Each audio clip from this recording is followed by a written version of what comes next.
እኔ ሁሌ የምለው ምንድነው እግዚአብሔር የተማሩትንም ይጠቀማል ያልተማሩትንም ይጠቀማል። ዋናው ነገር የሰውየው መሰጠት ነው። ስለተማረ እግዚአብሔር ይጠቀምበታል ማለት አይደለም። የሞኝነት ነው፣ ዓለማዊ መለኪያ ነው። የተማረውንም እግዚአብሔር ይጠቀምበታል፣ በእግዚአብሔር እግሮች ስር ካስቀመጠ። ያልተማረውንም ደግሞ እግዚአብሔር ይጠቀምበታል። ጴጥሮስ የተማረ ሰው አልነበረም፣ ግን በመንፈስ ቅዱስ ኃይል ሕይወቱ የተቀየረለት ሰው ከ11 ጋር ቆሞ በሚያስደንቅና በሚያስገርም ሁኔታ የዘመኑን ገላጭ ስብከት የሚባለው አይነት አቀራረብ ነው የተከተለው። 3 ማስረጃዎችን በማምጣት ጠዋት በማለዳ አይሰከርም። ነጥብ 1 ትንቢተ ዩኤል የተገባው ተስፋ ነው የተፈጸመው በእኛ ሕይወት ውስጥ። ማስረጃ 2 መሲሁ የመሲሁ ዘመን የመንፈስ ቅዱስ ዘመን ነው ተብሎ በእስራኤላውያን ዘንድ ይታሰብ ስለነበረ መሲሁ ከሙታን ተነስቶ ከሰማይ ከአብ ዘንድ ተቀብሎ አፈሰሰው የሚል 3 ማስረጃዎችን በሐዋርያት ሥራ ምዕራፍ 2 ላይ ለዚያ ሕዝብ በተናገረ ጊዜ ያን ንግግሩን የእግዚአብሔር መንፈስ ተጠቅሞበት ልባቸው ምን አለ ይላል? ተነካ ይላል።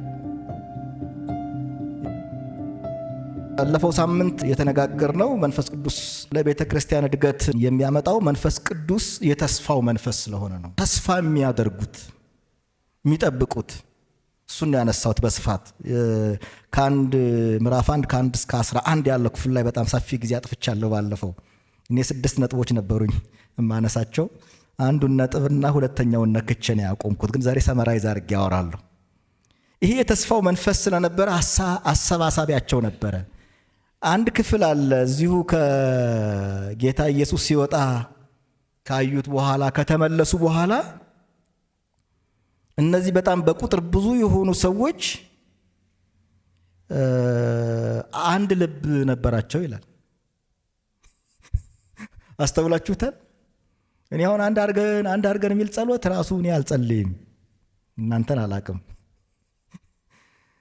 ይሄው በጸሎት የሚመጣ አይደለም አንድነት እዚህ ጋር ለምንድን ነው አንድ የሆኑት ብላችሁ ከጠየቃችሁ የዓላማ አንድነት ነበራቸው የተሰጣቸው፣ ለሁሉም የሚሰራ ለሁሉም።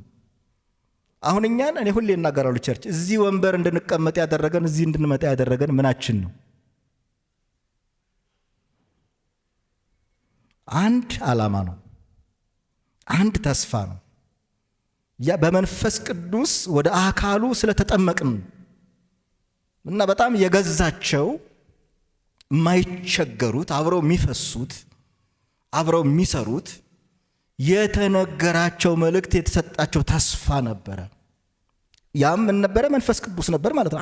አንድ ፐርፐስ ብቻ ነበራቸው፣ አንድ ዓላማ ብቻ ነበራቸው። ሌላ ነገር ስራ አትስሩ የተባሉ ነው የሚመስለኝ። ከላይ ኃይልን እስክትቀበሉ ድረስ ከኢየሩሳሌም ከተማ ምን አትበሉ። ሁሉም የጸሎት ርዕሳቸው አንድ ነው።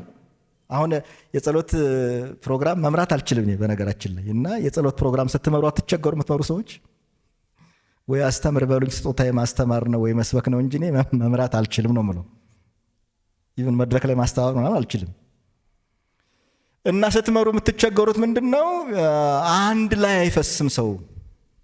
ድሮ የጸሎት መሪ ሳይኖር ሰው በመንፈስ ቅዱስ ተቀጣጥሎ በጣም ይፈሳል። አስታውሳለሁ አንዱ በልሳን ሲጸልይ አጠገቡ ያለ ሰው አሜን እያለ ይከተላል። ለምን? የሆነ የሚያገናኘው ነገር አለ፣ ያስተሳሰረው ነገር አለ። ተፈጥሮ ዝም ብሎ ሳይሆን ያስቦ ምናምን ሳይሆን በቃ አንድ ያደረገው ይፈሳል ማለት ነው። ያ ሰው ያየውን ራሱ እኮ ሌላው ሰው ሊያየው ይችላል። ምክንያቱም በጣም የሚገርም አንድነት ስለነበረና ወደዚህ ወደ መሰረታችን እንመለስ። መንፈስ ቅዱስ የተስፋው መንፈስ ነው የሚል ነገር ነው ያነሳሁት። በዚህ ምክንያት ነው ቤተ ክርስቲያን የምታድገው ነው፣ በቁጥርም በኳሊቲም። በሁለተኛ ደረጃ መንፈስ ቅዱስ ለምስክርነት ኃይልን ይሰጣል። ለምንድን ነው ያልኳችሁ? ለምስክርነት። ምስክርነትን አንስቼላችኋለሁ 1:8 ላይ ባለፈው። መመስከር ማለት መናገር ብቻ አይደለም፣ ህይወት ይናገራል ማለት ነው። አንድ ሰው በመከራ ውስጥ በስቃይ ውስጥ ያልተመለሱ ጥያቄዎች ኑረውት ራሱ ከእግዚአብሔር ጋር ሲቀጥልና ሲኖር የሚያዩት ሰዎች በጣም ነው የሚደነቁት። እኔ ትሻገራለህ ትጥሳለህ ምናምን ብዬ አልሰብክም፣ ታውቃላችሁ፣ ወዴት እንደሚሻገሩም ስለማላቅ ማለቴ ነው። እኔ ሰው ከእግዚአብሔር ጋር እንዲገናኝ ነው ናፍቆቴ። ህይወት አልጋ ባልጋ ነው ብዬ አላስተምርም። የእኔ ዘመዶች ላሊበላ ሲሄዱ አልጋ ባልጋ ነው መንገዱ ይሉ ነበር። ያው ቅድስት ከተማ አይደለች? ምክንያቱም አፄ ላሊበላ ሕዝቤ ለምን ኢየሩሳሌም ድረስ ይደክማል? በየመንገዱ በሽፍታ እየተገደለ ነው፣ እየሞተ ነው። ከዚህ የተነሳ ዳግማዊት ኢየሩሳሌምን ለምን እዚህ አልሰራለትም ብሎ ሰራ። ከዛ በኋላ ሕዝቡ የት ነው የሚሄደው? ላሊበላ። እና ላሊበላ ሲሄድ ምንም ሰፈሪንግ ቢኖር መከራም ቢኖር ችግርም ቢኖር ላሊበላ ሲከድ አልጋ በአልጋ ነው መንገዱ ብለው ይናገራሉ። እኔ የጽዮን መንገድ አልጋ በአልጋ ነው ብዬ አይደለም የምናገረው፣ በትግል የተሞላ ነው። ያ በትግል የተሞላ ህይወት ግን በደስታ እንጋፈጠዋለን። ምክንያቱም ይሄ ምድር የሚያበቃበት ጊዜ አለ። የምንኖረው ለዚህ ምድር ብቻ አይደለም። ከሆነ እንግዲህ ለዚህ ከሆነማ ያው እነዛም ሰፈር ያሉ ሰዎች አሉ እኮ። ስለዚህ ምስክርነት የሚባለው ነገር በአንደበት ብቻ፣ አንደበት አስፈላጊ ነገር ነው። አያስፈልግም እያልኩኝ አይደለም፣ አደራችሁን ብቻ አይደለም ነው ያልኩት። እንዲህ ካልሰሙ እንዴት ያምናሉ ስለሚል መመስከር አለብን በአንደበታችን። የተሰጠን አንደበት እንድንመሰክር ነው። በአንደበት ግን አንደበት ብቻ ሳይሆን ህይወታችን ይመሰክራል ነው። ስለዚህ በእርግጥ እዚህ ጋር የታየውን ስትመለከቱ የሐዋርያት ሥራ ምዕራፍ 2 ላይ እነ ጴጥሮስ ደካማ የሆኑት እነ ጴጥሮስ በጣም ብዙ ጊዜ ጌታ ኢየሱስን የካዱት እነ ጴጥሮስ በመንፈስ ቅዱስ ኃይል አማካኝነት ቆመው በድፍረት እንዴት እንደሰበኩ እንዴት እንደተናገሩ ታያላችሁ። እኔ ሁሌ የምለው ምንድነው? እግዚአብሔር የተማሩትንም ይጠቀማል፣ ያልተማሩትንም ይጠቀማል። አሁን ዋናው ነገር የሰውየው መሰጠት ነው። ስለተማረ እግዚአብሔር ይጠቀምበታል ማለት አይደለም። ይህ ሞኝነት ነው፣ ዓለማዊ መለኪያ ነው። የተማረውንም እግዚአብሔር ይጠቀምበታል፣ በእግዚአብሔር እግሮች ስር ካስቀመጠ። ያልተማረውንም ደግሞ እግዚአብሔር ይጠቀምበታል። ጴጥሮስ የተማረ ሰው አልነበረም፣ ግን በመንፈስ ቅዱስ ኃይል ህይወቱ የተቀየረለት ሰው ነው። ከ11 ጋር ቆሞ በሚያስደንቅና በሚያስገርም ሁኔታ ባለፈው ሳምንት እንዳነሳሁላችሁ የዘመኑን ገላጭ ስብከት የሚባለው አይነት አቀራረብ ነው የተከተለው። 3 ማስረጃዎችን በማምጣት እንዲናገር መንፈስ ቅዱስ አግዞታል፣ ኃይል ሰጥቶታል። ጠዋት በማለዳ አይሰከርም። ነጥብ 1 የትንቢተ ዩኤል የተገባው ተስፋ ነው የተፈጸመው በእኛ ህይወት ውስጥ። ማስረጃ 2 መሲሁ የመሲሁ ዘመን የመንፈስ ቅዱስ ዘመን ነው ተብሎ በእስራኤላውያን ዘንድ ይታሰብ ስለነበረ መሲሁ ከሙታን ተነስቶ ከሰማይ ከአብ ዘንድ ተቀብሎ አፈሰሰው የሚል 3 ማስረጃዎችን በሐዋርያት ሥራ ምዕራፍ 2 ላይ ለዚያ ህዝብ በተናገረ ጊዜ ያን ንግግሩን የእግዚአብሔር መንፈስ ተጠቅሞበት ልባቸው ምን አለ ይላል? ተነካ ይላል። የኛ ስብከት አእምሮ ነው የሚነካው። አንዳንዱ ስብከት እንዲሁም ያበሳጫል፣ እንኳን ሊሰሙን ማለት ነው። ከልቤ ነው፣ በማበሳጨት አይደለም። እውነት ነው። በትክክል በመንፈስ ቅዱስ ኃይል ሆነን በትክክል መልእክቱን የእግዚአብሔር መልእክት ስናስተላልፍ ሊበሳጩ ይችላሉ፣ ክፋት የለውም እሱ። ያ ግን በመንፈስ ቅዱስ ኃይል ሳንሆን በማበሳጨት። ስለዚህ ልባቸው ተነካ። ምን ማድረግ እንዳለባቸው ጠየቁ። እነ ጴጥሮስም መሯቸው። ከዚህ የተነሳ ንስሐ ገቡ። ብዙ ሺህ ነፍስ ወደ እግዚአብሔር መንግሥት ተጨመረ። የመንፈስ ቅዱስ አሰራር ነው ማለት ነው። መማር በጣም ጥሩ ነው አምናለሁ። አይጋጩም። መማር ምናምን ክፋት የለውም። ግን መማር አደገኛ የሚሆነው መቼ ነው? ከመንፈስ ቅዱስ ስንለይ ነው። ዋጋ የለውም ባይነኝ። እኔ ድሮ የሚዘመር መዝሙር ነበር። እኔን ለሐሳቤ አሳልፈህ አትስጠኝ ጌታዬ፣ እኔን ለአእምሮዬ አሳልፈህ አትስጠኝ ጌታዬ፣ ይመር ፍጻሜ የሚል መዝሙር ረሳው። ይሄ ያለ ጌታ ያለ መንፈስ ቅዱስ ኃይል ከተማረ አንድ ሰው በቃ በጣም አስቸጋሪ ነው የሚሆነው ባይነኝ። ሌላም ቦታ ላይ ስትመለከቱ የሐዋርያት ሥራ ምዕራፍ 4 ላይ ከቁጥር 8 እስከ 13 ያለውን ክፍል ስትመለከቱ እነ ጴጥሮስ ተግዳሮት በገጠማቸው ጊዜ በዚያን ጊዜ ጴጥሮስ ይላል እንደ ልማዱ መንፈስ ቅዱስን ተሞልቶ ይላል። በመንፈስ ቅዱስ ቁጥጥር ስር ሆኖ ማለት ነው። በመንፈስ ቅዱስ ተሞልቶ የሚባለውን ነገር ስታዩት እናንተ ውሃ ምናምን አይነት አይደለም። በመንፈስ ቅዱስ ቁጥጥር ስር ሆኖ እንዲህ አላቸው፣ እናንተ የሕዝብ አለቆችና ሽማግሌዎች እኛ ዛሬ ለድዊው ሰው ስለተደረገው መልካም ሥራ ይህ በምን እንደዳነ ብንመረምር እናንተ በሰቀላችሁት እግዚአብሔርም ከሙታን ባስነሳው በናዝሬቱ በኢየሱስ ክርስቶስ ስም ይህ ደህና ሆኖ በፊታችሁ እንደቆመ ለእናንተ ለሁላችሁ ለእስራኤልም ሕዝብ ሁሉ የታወቀ ይሁን። በጣም ይህ ቦልድነስ፣ ምናልባት በጣም ኃያላን ናቸው እነዚህ ሰዎች። በእነዚህ ኃያላን ፊት በመንፈስ ቅዱስ ተሞልቶ ማለት የሚገባውን አለ። መከራ አምጥቶባቸዋል፣ ስደት አምጥቶባቸዋል። ግን ሂዳችሁ እንደገና ምዕራፍ 4 ከቁጥር 25 ጀምሮ ማየት ትችላላችሁ። ከቁጥር 24 ጀምሮ ከመጣባቸው ስደትና መከራ የተነሳ እነርሱም በሰሙ ጊዜ በአንድ ልብ ሆነው ይላል። መቼም መጀመሪያ የጸሎት አልጸልዩም። ወገኖች ሆይ እግዚአብሔር አንድነት እንዲሰጠን እንጸልይ፣ እስኪ አንድ እንሁን የሚል ስብከት አልተሰበከም። እነርሱም በሰሙ ጊዜ በአንድ ልብ ሆነው ወደ እግዚአብሔር ድምፃቸውን ከፍ አደረጉ እንዲህም አሉ ብሎ ይናገራል። እሱን ካለ በኋላ ጸሎታቸውን ከጸለዩ በኋላ በጸሎታቸው መጨረሻ ላይ ቁጥር 31 ላይ ከጸለዩም በኋላ ተሰብስበው የነበሩበት ስፍራ ተናወጠ ይላል። የመንፈስ ቅዱስ ሙላት ፈተና ውስጥ የምንገባው እኛ አንድ ጊዜ በመንፈስ ቅዱስ ተሞልተን በልሳን መጸለይ ከጀመርን ያለቀለት ይመስለናል። ግን ከነ ጴጥሮስ እንማር። ተሰብስበው የነበሩበት ስፍራ ተናወጠ፣ በሁሉም መንፈስ ቅዱስ ሞላባቸው፣ የእግዚአብሔርንም ቃል በግልጥ ምን አሉ? ተናገሩ። በግልጥ መናገር ብቻ አይደለም፣ በግልጥ ምናልባትም የሰውን ሕይወት ሊቀይር የሚችል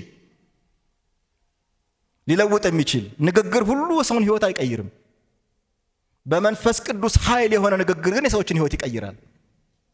በግልጥ ተናገሩ። ምናልባት አዳማጮቻቸው ያው ዘመኑ እንደምታውቁት በጣም የንግግር ዘመን ነው። ቲክቶኩ ራሱ ንግግር ነው። ዩቲዩቡ ንግግር ነው። ቴሌቪዥኑ ንግግር ነው። አማኙም ይናገራል፣ አማኝ አይደለውም ይናገራል። ንግግር የሞላበት ነው። ግን በመንፈስ ቅዱስ የሆነ ንግግር ግን የሰውን ሕይወት ይቀይራል። የቀጥሎም ቁጥር 31 ጀምሮ ስትመለከቱ ያመኑትም ሕዝብ አንድ ልብ አንዲትም ነፍስ ነበሯቸው ይላል። የመንፈስ ቅዱስ አሰራር በእንዲህ አይነት መልኩ የተገለጠው የሐዋርያት ሥራ ምዕራፍ 6 ቁጥር 10ም ስትመለከቱ ስለ እስጢፋኖስ ይናገርበት የነበረውን ጥበብና መንፈስ ይቃወሙ ዘንድ አልቻሉም ይላል። የሚናገርበትን ኃይል ጉልበት ማንም ሊቋቋሙ አልቻለም። ያው ክራይቴሪያውን አይታችኋል። የተመረጡበት ክራይቴሪያ እነዚህ ሐዋርያት ሥራ ምዕራፍ 6 ላይ የተመረጡበት ክራይቴሪያ ምን ነበረ? ታስታውሳላችሁ? ያው እኛ ዲያቆናት እንለዋለን። ዲያኮኖስ ይላል በግሪክ አገልጋይ ማለት ነው። እንደዚህ መባ ጋር ብቻ የተያያዘ አድርገን እናስብ እና አገልግሎት ነው። ስለዚህ አገልግሎታቸው እንደ ክራይቴሪያ ሆኖ የታየው በመንፈስ ቅዱስ የተሞሉ ጥበብ ያለባቸው ሰዎች ናቸው እና በመንፈስ ቅዱስ የተሞሉ ሰዎች ናቸው ለአገልግሎት የተመረጡት። ከዚህ የተነሳ ይናገርበት የነበረውን ጥበብ ይቃወሙ ዘንድ ምን አላሉ? አልቻሉም። ኃይልን ይሰጣል ለምስክርነት። ለዚህ ነው እስጢፋኖስ የተናገረበት ንግግር በጣም አስገራሚ ነው። በኋላ ላይ መጣበታለሁ። እና ፊልጶስ ከየት አገኙት? ቅድም ወንድማችን እንዳለው ነው። እኛ ብቻ ከሰራን የሰው ብቻ ይሆናል። ሰው ይሸታል፣ ያደክማል፣ አያደክምም? ያዝላል። የመንፈስ ቅዱስ ኃይል ግን ለውጥ ያመጣል። ታሪካችን ይህንን ነው የሚመስለው። እንዲሁም በጣም መፈለግ በጣም ጥሩ ነው። እኔ የዮሐንስ ወንጌልን ነው አንብቤ የተባልኩት ድሮ በልጅነቴ እና ምን እንደሚናፍቀኝ ታውቃለህ? የሚናፍቀኝ አሁንም ተንበርኬ ያነባለሁ አብዛኛውን ጊዜ ባይብሌን የዮሐንስ ወንጌልን የልጅነቴ እንደ ማላቅ ሁኜ ይህን የሌል ረስቼ እግዚአብሔር እንዲያስተምረኝ ማነብበት ጊዜ አለ። ምክንያቱም እግዚአብሔር ጠቢብ ነው። እግዚአብሔር አዋቂ ነው። እግዚአብሔር በእውቀት አይደረስበትም። አሁን እኮ ዘንድሮ እኔ አንዳንድ ጊዜ ሰው አውርቼ አውቃለሁ። ስንት መጽሐፍ አንብበሃል እላቸዋለሁ። በቃ የጨረሱት የበጠሱ ነው የሚመስላቸው።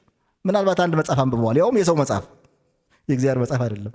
ስለ መጽሐፍ ቅዱስ የተጻፈ አንድ መጽሐፍ አንብቦ እንደሚያውቅ አድርጎ የሚያስብበት ዘመን ላይ ያለ ነው። ጌታ ይመልሰን። በትህትና የመንፈስ ቅዱስን አሰራር የምንፈልግበት መንፈስ ቅዱስ ለምስክርነት ኃይልን ይሰጣል። መመስከር እንድንችል፣ በአንደበት መናገር እንድንችል፣ ህይወታችን መናገር እንዲችል። ደማቅ ህይወት አይተው ሰዎች ቴስቲፋይ ያደርጋሉ፣ ይመሰክራሉ፣ ይለያሉ። አንተ ጴንጤ ነህ ይላሉ ማለት ነው። አስታውሳለሁ ምንም ሳላወራ ታክሲ ውስጥ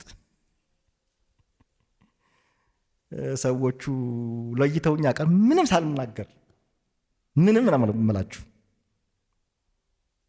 ምንድን ነው ምናልባት እና እንደዚህ ብላኛለች አንዷ፣ በልቤ ውስጥ የበራችሁ ቅድስት ድንግል ማርያም ናት አለች። ምንም እኮ አልተናገሩም። አይ አሉ ቀስ ብዬ። በልባችን የበራ በጨለማ ውስጥ ብርሃን ይሁን ያለው እግዚአብሔር ነው። አበደች ነው የምላችሁ። ታክሲውን አስቁማ ወረደች ሳትደርስ። እንግዲህ አልተናገርኩም እኔ። ስለዚህ ክፉ መንፈስ አለባት። እኔ ውስጥ ደግሞ በእርግጥ እሷም እንደታያት በልቤ የነገሰ እግዚአብሔር የሚባል አምላክ አለ ማለት ነው። አሁን እስቲ ማያምኑ ሰዎች ጋር ትስማማላችሁ በደንብ ወይስ አትስማሙ? ይመቻቸዋል፣ ይኮሰኩሳቸዋል። እግዚአብሔር በልባችሁ ውስጥ ነግሷል፣ መንፈስ ቅዱስ ኮንትሮል አድርጓቸዋል የሚለውም ማየት ጥሩ ነው። ድንበሩ ፈርሷል እኮ አማኙና ያማኒ። እንዳልኳችሁ የዳንኩበት አካባቢ ጎጃም ስለሆነ የክፉ መንፈስ አሰራርና የእግዚአብሔር አሰራር መካከል ደማቅ ልዩነት አለ። እንግዲህ አገልጋይ የሆንኩት የዛሬ 30 ዓመት ነው። ሙሉ ጊዜ ነው የሰጠሁት። በአብዛኛው ሰው ወደ ጌታ ሲመጣ ከአጋንንት ነፃ ይወጣል። አብዛኛው ነው አልኳችሁ። ከዚህ የተነሳ የእግዚአብሔር አሰራር ግልጥ ነው፣ የክፉ አሰራር ደግሞ ግልጥ ነው። አዲስ አበባስ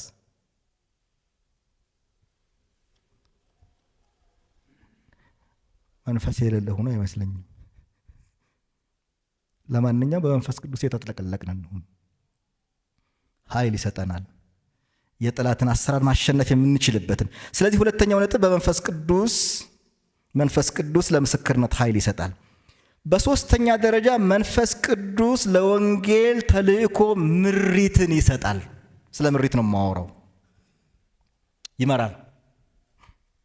ይመራል በትክክል ስለማናቀው ነገር፣ ስለማናቀው ሁኔታ፣ ስለማናቀው አካባቢ፣ ስለማናቀው ነገር ከኛ በላይ የሚያቅና የሚመራ የእግዚአብሔር መንፈስ ከተፈጥሮ ሕግ በላይ የሆነ አሰራር ያለው ሐዋርያት ሥራ ምዕራፍ 8 ቁጥር 29ን ፊልጶስን እንዴት እንደመራው የሚናገር ክፍል ነው። ኢትዮጵያዊ ጃንደረባ እና ፊልጶስ የተገናኙት እንግዲህ የሚጀምረው ከቁጥር 26 ነው። የጌታ መልአክ ፊልጶስን ተነስተህ በደቡብ በኩል ከኢየሩሳሌም ወደ ጋዛ ወደሚወርደው ምድር በዳ ወደ ሆነው መንገድ ሂድ አለው። ተነስቶም ሄደ። እነሆም ህንድኬ የተባለች የኢትዮጵያ ንግሥት አዛዥና ጃንደረባ የነበረ በገንዘቧ ሁሉ የሰለጠነ አንድ የኢትዮጵያ ሰው ሊሰግድ ወደ ኢየሩሳሌም መጥቶ ነበረ። ሲመለስም በሰረገላ ተቀምጦ የነቢዩን የኢሳይያስን መጽሐፍ ያነብ ነበር። መንፈስም ፊልጶስን ወደዚህ ሰረገላ ቅረብና ተገናኝ አለው ይላል። በግልጥ በትክክል ወደ ማን መቅረብ እንዳለበት ምን ማድረግ እንዳለበት በትክክል የእግዚአብሔር መንፈስ ሲመራው ታያላችሁ።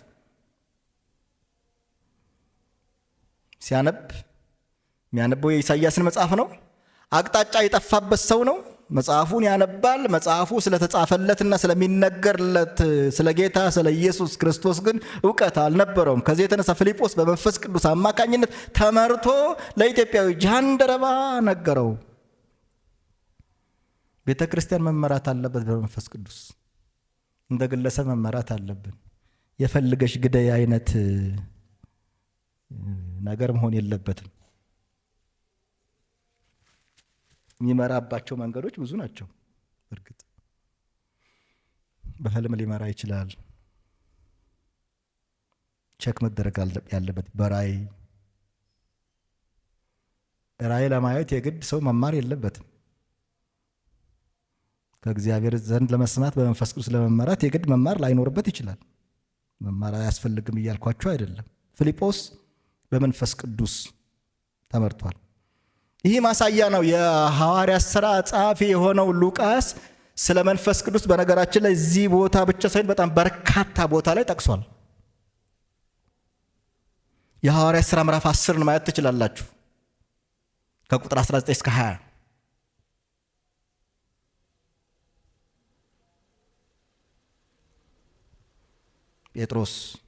ጴጥሮስ ወጳውሎስ ይላሉ የኛ ሰዎች። እና ጴጥሮስ በመንፈስ ቅዱስ የተሞላ ሰው ነው። ግን በጣም የሚገርማችሁና የሚደንቃችሁ ነገር በመንፈስ ቅዱስ የተሞላ መሪ አገልጋይ ሆኖ አሕዛብ ይድናሉ የሚል እምነት አልነበረው። አንዳንድ ጊዜ ተመልከቱ እኛ ምን ያህል ትንሽ እንደሆነ፣ ከኛ በላይ እግዚአብሔር በጣም ጠቢብ እንደሆነ፣ የእግዚአብሔር መንፈስ በጣም አዋቂ እንደሆነ። ጴጥሮስ በመንፈስ ቅዱስ የተሞላና አገልጋይ ቢሆንም እውቀቱ ውስን ነበረ። 10:19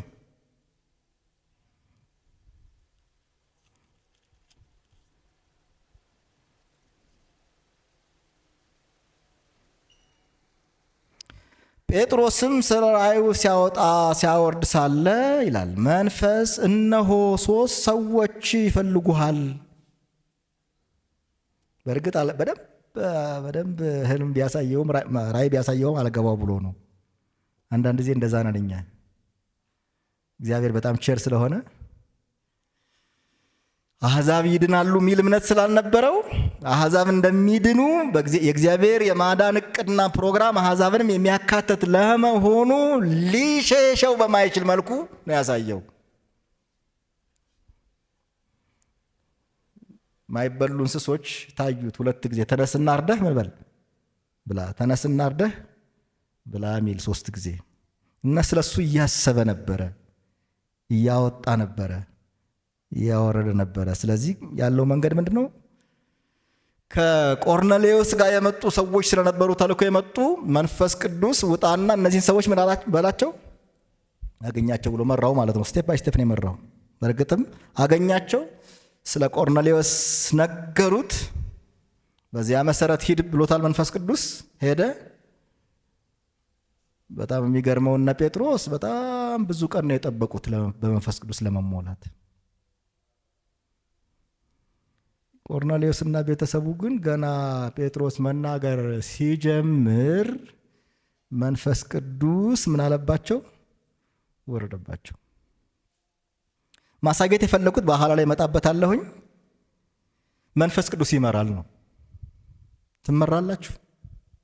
አንድ ቃል አለ፣ በመንፈስ ቅዱስ የሚመሩ እነርሱ የእግዚአብሔር ልጆች ናቸው ይላል። ማይመሩስ ነው ጥያቄው።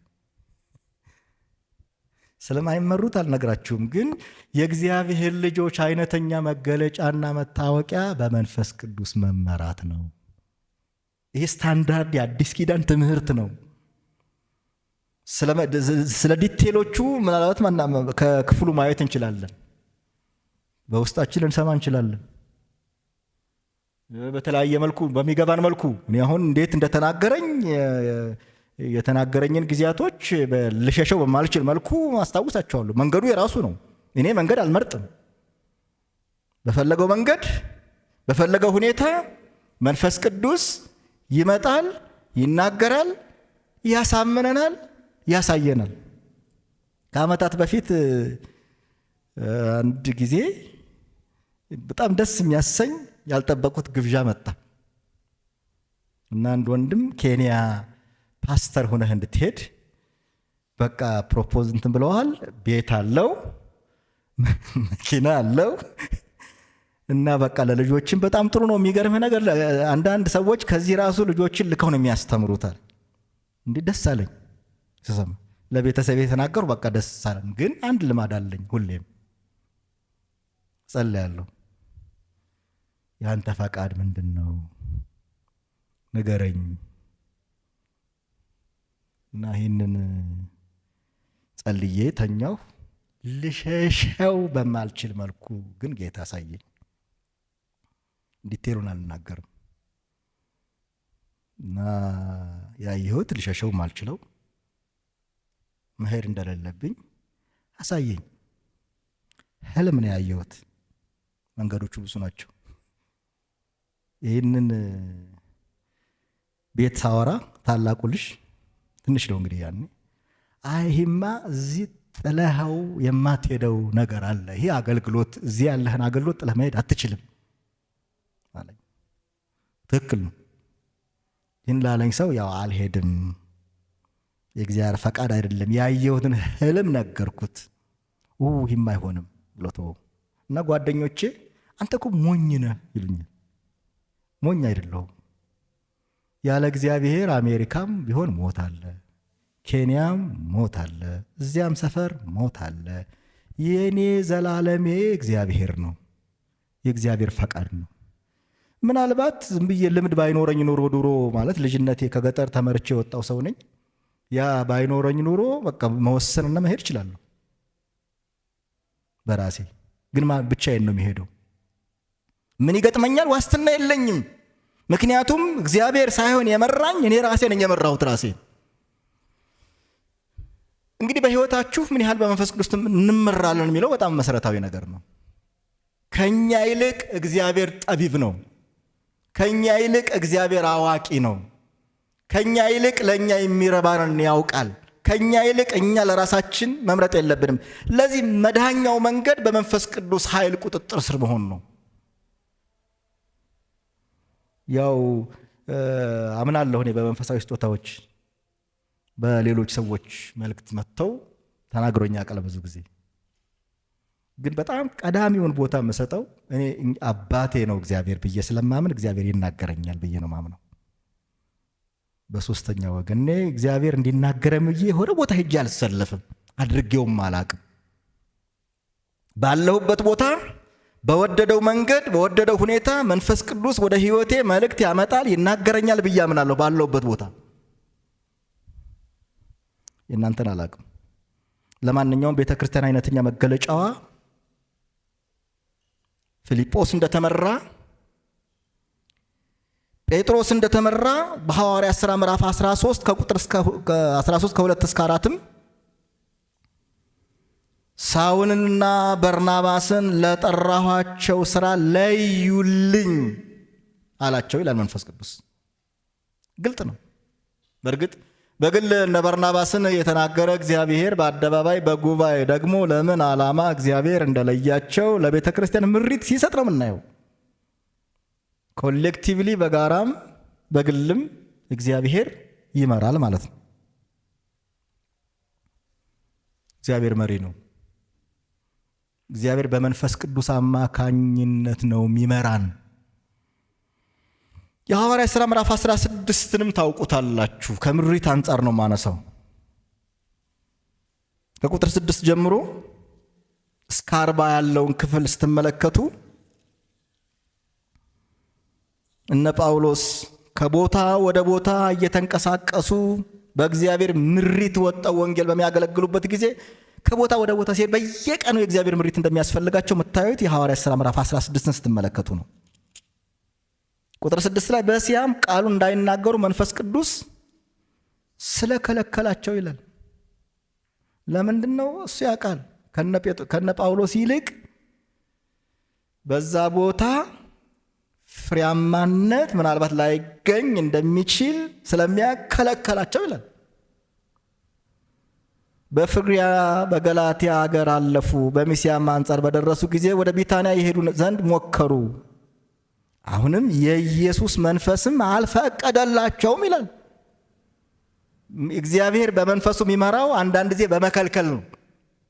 ለመከልከል ፈቃደኛ መሆን አለብን። ጥቅማችንን ያጣን ሊመስለን ይችላል። አንከስርም። ተውት ያለንን በመተዋችን አንከስርም። ከለከላቸው፣ አልፈቀደላቸውም ይላል። ከዛ በኋላ ግን ራእይም ለጳውሎስ በሌሊት ታየው ይላል። ደስ አይልም? አንድ የመቄዶንያ ሰው ወደ መቄዶንያ ተሻገርና እርዳን እያለ ቆሞ ሲለምነው ነበር። ቁጥር 10 ራእዩንም ካየ በኋላ ወዲያው ወደ መቄዶንያ ልንወጣ ፈለግን፣ ወንጌልን እንሰብክላቸው ዘንድ እግዚአብሔር እንደ ጠራን መስሎናልና። እንትናቸው ራሱ በቃ በጣም እንትን አይደለም፣ በጣም በትህትና የተሞላ ነው። ያየነው ራእይ እንደዚህ ይመስላል። እስቲኒ እግዚአብሔር የመራን ይመስለኛል። የሆነውን ነገር ታውቃላችሁ። ወደ ጢሮዳ ተነስተን በቀጥታ ወደ ሳምራቄ፣ በነጋውም ወደ ናፑሌ መርከብ ሄድን። በዚያም ወደ ፊልጵስዩስ ደረስን። እርሷም የመቄዶንያ ከተማ ሆና የወረዳው ዋና ከተማ ቅኝ አገር ናት። በዚህችም ከተማ አንዳንድ ቀን እንቀመጥ ነበር። በሰንበትም ቀን ከከተማው በር ውጭ የጸሎት ስፍራ በዚያ መሆኑን ስላሰብን ወደ ወንዝ አጠገብ ወጣን። ተቀምጠንም ለተሰበሰቡት ሴቶች ተናገርን። ከጢያጥሮን ከተማም የመጣች ቀይ ሐር ሻጭ እግዚአብሔርን የምታመልክ ሊዲያ የሚሏት አንዲት ሴት ትሰማ ነበረች። ጳውሎስም የሚናገረውን ታደምጥ ዘንድ ጌታ ልቧን ከፈተላት ይላል። እግዚአብሔር መርቷቸዋልና ሲመራ እግዚአብሔር ቀዳሚውን ቦታ ስለሚይዝ የሊዲያን ልብም እያመቻቸ ነበር። ልቧን እንደከፈተ ይናገራል፣ እንደ ዳኑ ይናገራል። መንፈስ ቅዱስ መርቷቸው ስለነበረ እየተመላለሱ ያገለግሏቸው ነበር። ከዛም በኋላ የሟርተኝነት መንፈስ ያለባት ሴት የምትናገረው ነገረ መለኮታዊ ግድፈት የሌለው ንግግር ነው። የሟርተኝነት መንፈስ ነው ያለባት ሴትየዋ። ምን ትላለች? የልዑልን የእግዚአብሔርን መንገድ የሚነግራችሁ የእግዚአብሔር ባሪያዎች። ምን ጉድለት አለበት? ነገረ መለኮታዊ ግድፈት የለውም። ቴዎሎጂካሊ በጣም ትክክል ነው። ግን አናጋሪዋ ግን ሌላ ነው። ዓላማውም ሌላ ነው። ዓላማው በእነሱ ላይ ስደትና መከራ ለማምጣት ነበርና ተቸግሮ ይላል። ምን እያደረገው ነው? መንፈስ ቅዱስ እየመራው ነው። ይኮሰኩሳችኋል። ታውቁታላችሁ፣ ልምምዱ ያላችሁ ሰዎች። እኔ በመንፈስ ቅዱስ አሰራር አምናለሁ፣ ልምምዱም አለኝ። ስለዚህ መንፈስ ያለበት ሰው አጠገባችሁ ሲሆን አይመቻችሁ። የእናንተ የችሎታ ሳይሆን የመንፈስ ቅዱስ የሚሰጣችሁ ሴንስ ነው። ስለዚህ የምትናገረው ንግግር አይመቸውም፣ ተቸግሮ ይላል። በጌታ በኢየሱስ ክርስቶስ ስም ሲለው ወጣ ማለት ነው። ስደት አምጥቶባቸዋል። ግን እግዚአብሔር ትክክል ነው ሲመራ። ወደ ወህኒም ሲገቡ በስውሩ በእግዚአብሔር እጅ አማካኝነት ወደዚያ ወህኒ ወርደዋል። በዛም ቦታ ይመስለኛል እኛ ብንሆን ምን እንላለን? ምን ብለን እንጸልያለን? እግዚአብሔር ሆይ ለምን በእጄ ድንቅና ታምራት እየሆነ አንተ መርተኸኝ መጥቼ ለምን መከራ ይገጥመኛል? ለምን እስር ቤት እገባለሁ ነው ጥያቄው። ግን አይለንም። እንግዲህ ሉቃስ በጣም ታማኝ ዘጋቢ ነው። በዚያም ያመሰግኑ ነበር ይላል። እግዚአብሔር እየመራቸው ነው። በመከራም ውስጥ እንድናልፍ ይመራናል። እግዚአብሔር አንዳንድ ጊዜ በማይመች ሁኔታም ውስጥ እንድናልፍ እግዚአብሔር ይመራል። ቅድም እንዳልኳችሁ አልጋ በአልጋ የሚሆነው መንገዱ ሌላ ቦታ ስትሄዱ ነው። የእግዚአብሔር መንገድ አልጋ በአልጋ አይደለም፣ ትግል የሞላበት ነው። ስደት፣ መከራ፣ የማይመች ሁኔታ ሊኖረው ይችላል። ግን እግዚአብሔር ትክክል ነበረ። በዜማ ሲያመሰግኑ የወህኒውን መሰረት በማናወጥ የሁሉንም እስራት በመፍታት እግዚአብሔር ድንቅና ተአምራት በማድረግ የወህኒውን ጠባቂ ወደ ድነት አምጥቶታል። አያችሁ በእግዚአብሔር ስንመራ። በነገራችን ላይ ይሄ ፊልጵስዩስ ቤተክርስቲያን እንዴት እንደተመሰረተች ነው የሚነግረን። የሚገርማችሁ ነገር የፊልጵስዩስ ከተማ ያሉ አማኞች ከሶስት የተለያየ ታሪካዊ ዳራ የዳኑ ሰዎች ናቸው። ሊዲያ አይሁዳዊት ናት።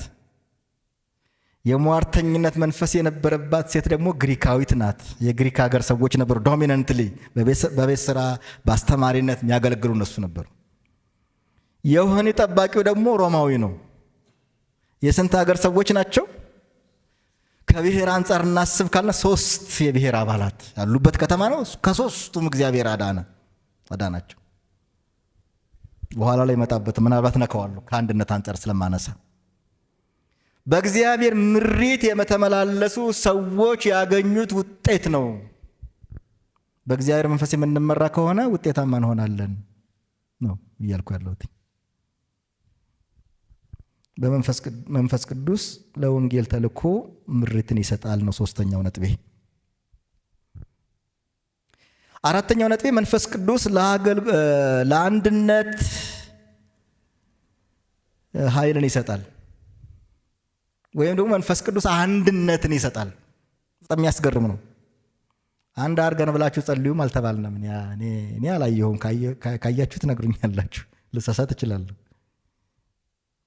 ጠብቁ ነው እንጂ የተባልነው። እኛ አንድነትን መስራት አንችልም። አንድነትን ማምጣት አንችልም። አንድነትን የሚያመጣው የእግዚአብሔር መንፈስ ነው።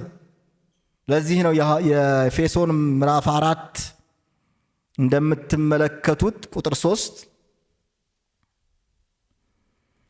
የመንፈስን አንድነት ለመጠበቅ ትጉ።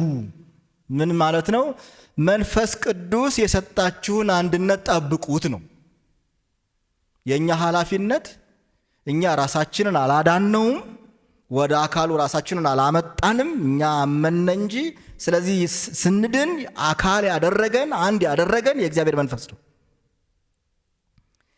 አንድ ያደረገን የእግዚአብሔር መንፈስ ቁጥጥር ስር በሆነ መጠን አንድነታችን ደማቅ ነው የሚሆነው። እኔ ለሀገሬም ቢሆን መልእክት አለኝ።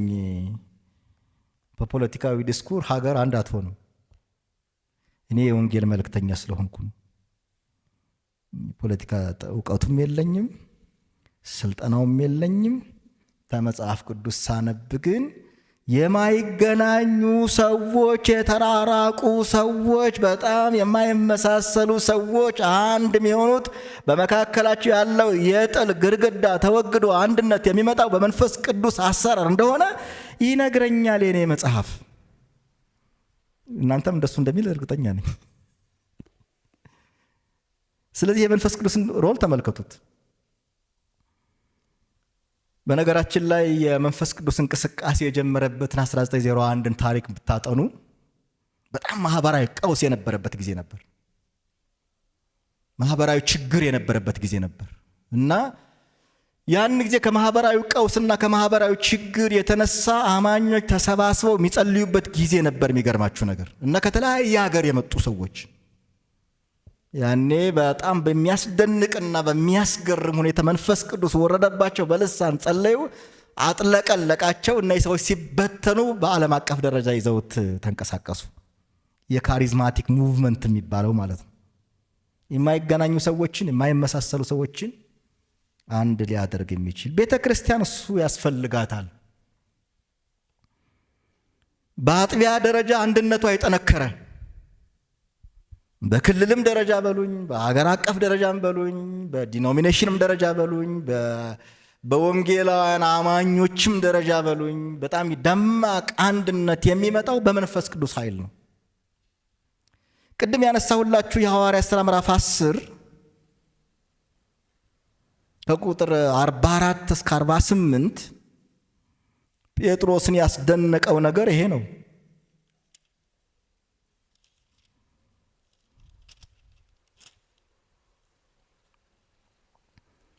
ሐዋርያት ሥራ ምዕራፍ 10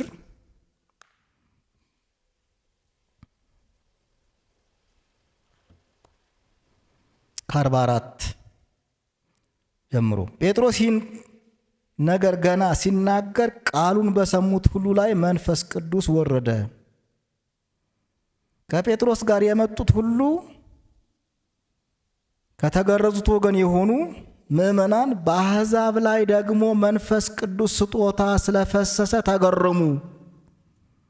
በልሳኖች ሲናገሩ እግዚአብሔርን ሲያከብሩ ሰምተዋቸዋልና። በዚያን ጊዜ ጴጥሮስ መልሶ እነዚህ እንደ እኛ ደግሞ መንፈስ ቅዱስን የተቀበሉ እንዳይጠመቁ ውሃን ይከለክላቸው ዘንድ የሚችል ማን ነው አለ። ከዛ በኋላ ተጠመቁ ይላል። በጣም የማይገናኙ ናቸው። ማለት አሕዛብ ናቸው፣ የተገረዙ ናቸው፣ ታሪካውያን ናቸው። ግን መንፈስ ቅዱስ በአይሁድ ላይ እንደወረደ በአሕዛብ ላይ በመውረድ ምዕራፍ 11 ላይም ተናግሮታል። በመንፈስ ቅዱስን በመስጠት በእነሱና በእኛ መካከል ልዩነትን አላደረገም። መንፈስ ቅዱስ በነገራችን ላይ የአንድነት መንፈስ ነው። በመንፈስ ቅዱስ የተሞላ ሰው ልዩነትን ማውራት አይችልም። አይደለውም ያልኩት። በመንፈስ ቅዱስ ቁጥጥር የሆነ ሰው ስለ አንድነት ነው። ምክንያቱም አንዱን መንፈስ ጠጥቷል። የሐዋርያት ሥራ ምዕራፍ 15 በነገራችን ላይ ቁጥር 28 ላይ አንዱ ትልቁ የሐዋርያት ሥራ ምዕራፍ 15 ኢሹ አሕዛብ ክርስቲያኖችና የአይሁድ ክርስቲያኖች በአንድ ላይ ሆነው እንዴት እግዚአብሔርን ሊያመልኩ ይችላሉ የሚል ጥያቄ ነበር። አንዱ ምስክሩን የቀረበው ማን ነው? ጴጥሮስ ነው። ይሁን ሊያስባለሁ ጴጥሮስ ባይቀየር ኑሮ ቤተ ክርስቲያን ምን ነበረ የሚገጥማትና ዋና አማድ ስለነበረ። ስለዚህ ጴጥሮስ የሰጠው ምስክርነት በእነሱና በእኛ መካከል ምንም ልዩነት የለም፣ እኛ በመንፈስ ቅዱስ እንደተሞላን እነሱም በመንፈስ ቅዱስ ስለተሞሉ በእነሱና በእኛ መካከል ምንም አይነት ልዩነት የለም የሚል ነው። ለዚህ ነው ሲጨርስ የሐዋርያት ሥራ ምዕራፍ 15 ቁጥር 28 ላይ እኛና መንፈስ ቅዱስ ፈቅደናል የሚል ቃል ጥቅም ላይ ውሏል። የተወሰኑ ነገሮች ከታነቀ ከደምም ከዝሙትም በስተቀር በእነሱ ላይ ሌላ ቀንበር አንጫንባቸው፣ በእነሱና በእኛ መካከል ምንም ልዩነት የለም የሚል የተደላደለ መሰረት ሲቆም ነው የምትመለከቱትና ለአንድነት መሰረት ነው። በቤተሰብም ደረጃ ቢሆን ማለት ነው። በወላጆችና በልጆች መካከል በመንፈስ ቅዱስ ቁጥጥር ስር ከሆነ አንድነታችን ደማቅ ነው የሚሆነው። በአምስተኛ ደረጃ መንፈስ ቅዱስ ቤተ ክርስቲያንን በማበረታታት ጥንካሬ ይሰጣል።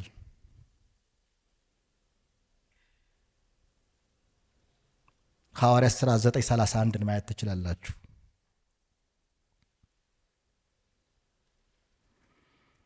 በመንፈስ ቅዱስ መጽናናት የሄዱ ይበዙ ነበር ይላል። በጊዜያችን አንጻር ፈጠን ብዬ ነው የምሄደው። በመንፈስ ቅዱስ መጽናናት ማለት ይሄ ብለን እኛ እንደምናጽናናው ማለት አይደለም። መጽናናት ማለት መበረታት ማለት ነው። ብርታት ማግኘት፣ ጉልበት ማግኘት። ስለዚህ ቤተ ክርስቲያን የማያቋርጥ ኃይሏ ምንጭ የመንፈስ ቅዱስ አሰራር ነው። በመንፈስ ቅዱስ ኃይል እየተጽናኑ ይበዙ ነበር። ኳሊቴቲቭ ኳንቲቴቲቭን ያመጣዋል ማለት ነው። ወይ ደግሞ ማለት የጥራት የጽናት የብርታት ጉዳያ ቁጥራቸውን ይጨምረው ነበር ማለት ነው።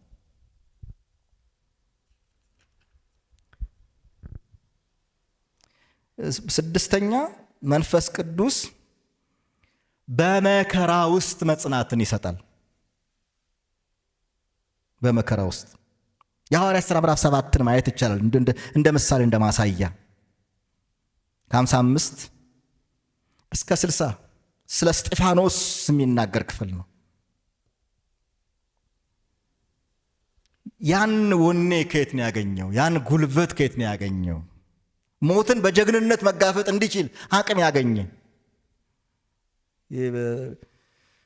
በእውነት መንፈስ ቅዱስ ወደ ሕይወታችን ሲመጣ እሱን መሆን እንችላለን። በልጅነቴ ሙሉ ጊዜ እንደሰጠሁ ከሰጠሁ የተወሰነ ዓመት በኋላ የሞት ፍርድ ተፈርዶብኝ ያውቃል። ታልኳችሁ ጎጃም ነው ያገለገልኩት። ልናገለግል አንድ ወንድም ጋር ገጠር ሄድን። ቤተ ክርስቲያን ሲያቃጥሉ እጅ ከፍንጅ ያዝናቸው ብለው ያዙ። አሰሩን፣ ገረፉን። በሕዝብ ፊት ጥሩምባ ይባላል እየነፉ ደብር ይባላል እዛ ሀገር። ቤተ ክርስቲያን ሲያቃጥሉ እጅ ከፍንጅ የያዝናቸውን ሰዎች አመጠናል ብለው በሕዝብ ፊት ለፍርድ አቀረቡ። ሕዝቡም ጎበዝ ነው። ምክንያቱም ሊቀመንበሩ ስለነበረ የያዘን ሊቀመንበሩ በደንብ አድርጎ ስለነገራቸው ሲያቃጥሉ ይዘናል ስላላቸው ሕዝቡ እጁን እያወጣ ይገደሉ አለ። አሁን ጭንቅ የሆነባቸው የምንገደልበት መንገድ ነበር። ይሄ የታወቀ ነው። እዛ ተገድለዋል። ሌሎች በሌላ ምክንያት ታቦት ሰርቀዋል ተብሎ የተገደሉ ሰዎች አሉ። ጥይት የኛ ጉዳይ ምንድነው የሆነው? ይገደሉ በጥይት ይመቱ ሲባል አይ የለም ቤተ ክርስቲያን ስለሆነ የሚያቃጥሉ በሳት ይቃጠሉ ሚል መጣው። አጨበጨበ። ሌላኛው አንድ ግሩፕ ተነሳና የሄድንበት ሰው እንዲለቀቅ እኛ እንድንገደል ሐሳብ ሲያቀርብ ጉባኤው ከሁለት ተከፈለ። ስለዚህ መግደል እንዴት ነው የሚቻለው? እንግዲህ ካናዘዙን ካናገሩን በኋላ ማለት ነው። እዛው ላይ ኤክስኪዩት ማድረግ መግደል ስለተቸገሩ እንግዲህ እየገረፉ ወስደው አሰሩን ደብቀው። እንዴት አድርገው እንደሚገሉን እየፈለጉ እንግዲህ እግዚአብሔር ጣልቃ ገብቶ ነው የተረፍነው። ግን በሕዝብ ፊት የሞት ፍርድ ነው የፈረዱብን። የሚገርመውና የሚደንቀው ነገር እጅግ ደስተኞች ነበርን። እኔ የሚገርመኝ ሁሌም እሱ ነው። እንዴት ደስተኛ ሆን። እኔ ወደ ኋላ ተመልሼ ሳስበው ራሱ ኢንስፓየር ያደርገኛል። አሁን ቦልድ ኢናፍ ሁነን የመሰከርን ለሕዝቡ ደስተኛ ይሁን። ደስታ የሚፈነቅለን ደስታ ነበረ። ከየት የመጣ ነው? የሞተ ሰው እንዴት ደስተኛ ይሆናል የሚለው በቃና አንድ ነገር እያለ ነበር። የጳውሎስ ወግ ነካን እንል ነበር። ይሄ ከኛ ከችሎታችን የመጣ አይደለም ነው፣ ከመንፈስ ቅዱስ ነው። ይቻላል። ይሄ እነ ጳውሎስ የኖሩትን ህይወት በስሱ ኖረነዋል ነው። ይህን የኖርነው እነ ጳውሎስን የረዳቸው መንፈስ አግዞናል ነው። የተለየ ነገር አይደለም። አሁን የተለየ ጀግንነት አይደለም ነግራችሁ። ይህ ጀግንነት ሳይሆን መንፈስ ቅዱስ የሚሰጠው ውጤት ነው፣ አቅም ነው። ዛሬ የበደሉን ሰዎች ይቅር ማለት ያቃተን ስንቶቻችን ነን? ዛሬ ቀላል ነገር የሚያሸንፈን ወጣቶች ስሙኝ፣ ወጣቶች አላችሁ እዚህ ረጅም ርቀት መሄድ ከፈለጋችሁ በመንፈስ ቅዱስ ተሞሉ። አለዚያ ምንም ማለት አይቻልም። ዓለማዊውን ነገር ዓለማዊ በሆነ መንገድ ልናሸንፈው አንችልም። ዓለማዊ የሆነውን ነገር የምናሸንፈው በመንፈስ ቅዱስ ኃይል ነው። ይቻላል። የእግዚአብሔር መንፈስ ከተፈጥሮ ሕግ በላይ እንድንሆን ያደርገናል። መከራ ውስጥ እንኳን የምታልፉ ሰዎች በመከራ ብርታት ማግኘት ትችላላችሁ። በመከራ መጽናት ትችላላችሁ። ባለፈው ብያለሁ እንደሆነ አላቅም። ልብህ ጽኑ ይሁን፣ አትላላ፣ ጠንክር፣ ባመንክበት ጌታ በፍጹም አትፈር። ይህንን ያዘመረን በእርግጥ ዘማሪውን ያዘመረው የእግዚአብሔር መንፈስ ነው። ጭላንጭሉስ እንኳ ሲደፈን ሲመረግ ማምለጫ ስትሻ ቀዳዳ ስትፈልግ ሰው ሁሉ ቢረሳህ የሕይወትህ ጌታ የሚረሳህ አይምሰልህ እያለን የዘመረው ዘምረነዋል። እኛም ለምን የእግዚአብሔር መንፈስ ይረዳናል። የጨለማ የተዘጋ ሲመስል እግዚአብሔር አለ። በመከራ ውስጥ ጸንተን ማለፍ እንድንችል ሚረዳን አለ ይረዳናል ብለን ማለት ነው። መንፈስ ቅዱስ ለቤተ ክርስቲያን እድገት የሚያመጣው በእነዚህ በስድስቱ መንገዶች ነው። አንደኛ መንፈስ ቅዱስ የተስፋ መንፈስ ነው። በመንፈስ ቅዱስ የሚሞላ ሰው ተስፋ አይቆርጥም። ተስፋ አለው። የነካነው የዳሰስነው መለማመድ የጀመርነው ግን ወደፊት ደግሞ በጣም እየጨመረ የሚሄድ እግዚአብሔር አሰራሩ ስለሆንን። በሁለተኛ ደረጃ መንፈስ ቅዱስ ለምስክርነት ኃይልን ይሰጣል፣ በሕይወትም በቃልም። በሶስተኛ ደረጃ መንፈስ ቅዱስ ለወንጌል ተልእኮ ምሪትን ይሰጣል፣ ይመራል። ራሳችንን አንምራ፣ እሱ ይመራል፣ አይሳሳትም። ጠቢብ ነው፣ ከኛ ይልቅ አዋቂ ነው፣ የሚያስፈልገን ነገር ያውቃል። በአራተኛ ደረጃ መንፈስ ቅዱስ አንድነትን ይሰጣል። አንድነትን ሰው አይደለም ይሰራው፣ የአንድነት የመንፈስ ቅዱስ ስራ ነው። አምስተኛ መንፈስ ቅዱስ ለቤተ ክርስቲያን ብርታቷና ጥንካሬዋ ነው እየበዛች እንድትሄድ። በስድስተኛ ደረጃ መንፈስ ቅዱስ በመከራ ውስጥ ጽናትን ይሰጣል። ልብህ ጽኑ ይሁን ብሎ እንደዘመረው መጽናት እንችላለን። ሲሆንልን ሲሳካልን እኮ ችግር የለውም አይደል?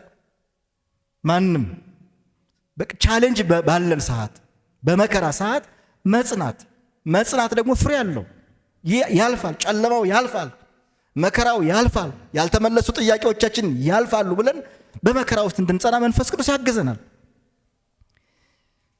የጌታ መንፈስ በሕይወታችን የከበረ ይሁን። እንጸልይ።